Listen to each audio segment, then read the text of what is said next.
Ah, mes frères bien-aimés, quelle merveille de parabole nous venons de recevoir du Saint-Esprit. Quel beau cadeau! En ce jour où le temps n'est pas fameux, mais c'est pas grave parce que dans notre cœur, il fait plein soleil grâce à la sagesse du Christ.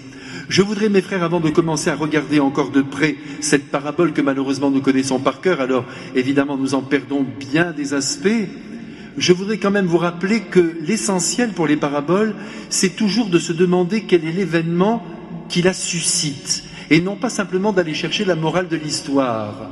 Et l'événement là, il est très clair, c'est que Jésus fréquente des gens infréquentables, il fréquente des malotrus, des publicains, des prostituées, il est là, à table avec eux. Et les pharisiens, les scribes qui sont là, bien fidèles à la loi, mais peut-on le leur reprocher? Oui, on peut le leur reprocher parce qu'ils ne comprennent pas l'Esprit de Dieu. Même si apparemment ils suivent la lettre. C'est toujours mauvais de suivre la lettre. Il faut suivre l'Esprit. Eh bien, ils ne supportent pas cette conduite de Jésus, qui est quand même la conduite de Dieu. Et Jésus, donc, pour éclairer leur intelligence et non pas pour se justifier, parce que vous le savez bien, mes frères, aucune vie ne doit se justifier. On ne se justifie pas. On est ce que l'on est et on avance dans la vie.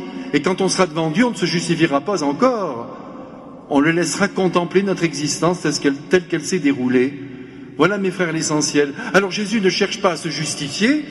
Il essaie tout simplement d'ouvrir le cœur de ces hommes religieux et ce n'est pas chose facile. Et il raconte donc cette fameuse histoire. Alors, je ne vais évidemment pas en tirer toutes les leçons qu'elle contient, mais je voudrais quand même m'arrêter sur un point. Et peut-être sera-ce pour vous un point nouveau, ça l'a été aussi pour moi tout à l'heure en lisant cette lecture. Tout à coup, j'ai été saisi par un aspect. Vous voyez que le fils le plus jeune demande à son père sa part d'héritage. Entre nous, ce n'est pas très chic. Tant que les parents ne sont pas morts, on n'a pas demandé de l'argent. Vous êtes d'accord avec moi? Je le précise parce qu'aujourd'hui, ce n'est pas gagné d'avance. Très souvent, on demande aux parents, allez, donnez-nous tout ça. D'abord, il y a les impôts et puis il y aura tout le reste. C'est très dangereux. Et si ce sont des neveux et des nièces, alors là, n'en parlons pas. Payer 60% d'impôts, alors là, plutôt, donne-nous tout, dépossède-toi. Et là, le conseil que je vous donne, mes frères bien-aimés, sauf si vous aviez une confiance absolue dans les vôtres, ce qui est tout à fait possible, c'est de refuser. Mais lui, le père de la parabole, ne refuse pas. Peut-être a-t-il été un peu vexé, mais qu'importe, il fait le partage. Mais ce qui est très beau, c'est qu'il fait confiance à son fils.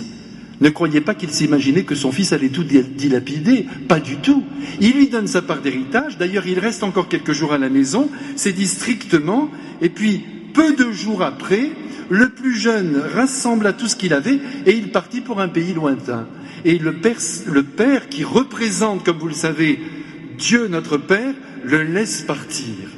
Eh bien mes frères, c'est sur ce point que je voudrais m'arrêter ce matin. Il faut non seulement que nous ayons confiance dans ceux qui sont auprès de nous et qui veulent faire leur chemin tout seuls, mais il faut aussi que l'on croie en eux. Il ne s'agit pas intérieurement, imaginativement, de décider que ça ne va pas, que ce que notre enfant veut faire, ça ne convient pas. Il faut faire confiance, même si ensuite les erreurs sont là. Et c'est bien ce qui se passe pour ce plus jeune enfant de la parabole.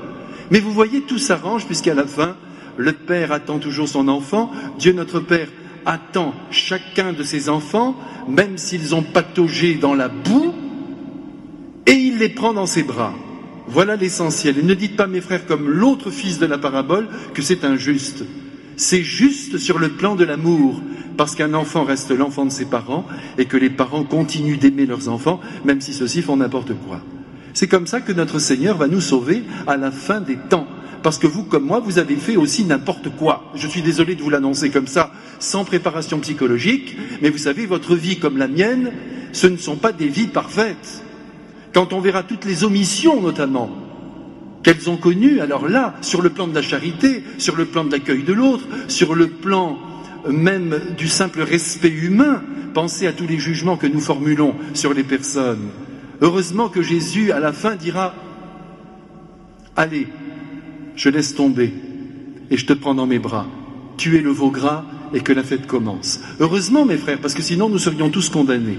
Mais aujourd'hui, nous gardons comme pointe de cette parabole cette idée très simple que nous devons avoir confiance dans les êtres qui nous entourent et croire en ce qu'ils veulent faire, même si, encore une fois, les chemins qu'ils veulent emprunter semblent scabreux. Chacun doit aller au bout de ce qu'il porte en lui. C'est ainsi que Dieu vit avec nous. D'ailleurs, vous voyez qu'il n'oppresse pas votre liberté. Repensez à votre propre vie. C'est bien beau de lui faire porter le chapeau, mais bien souvent nous avons fait notre volonté et il nous a laissé faire, sachant que de toute manière, à la fin, il nous récupérerait. Vivons comme Dieu.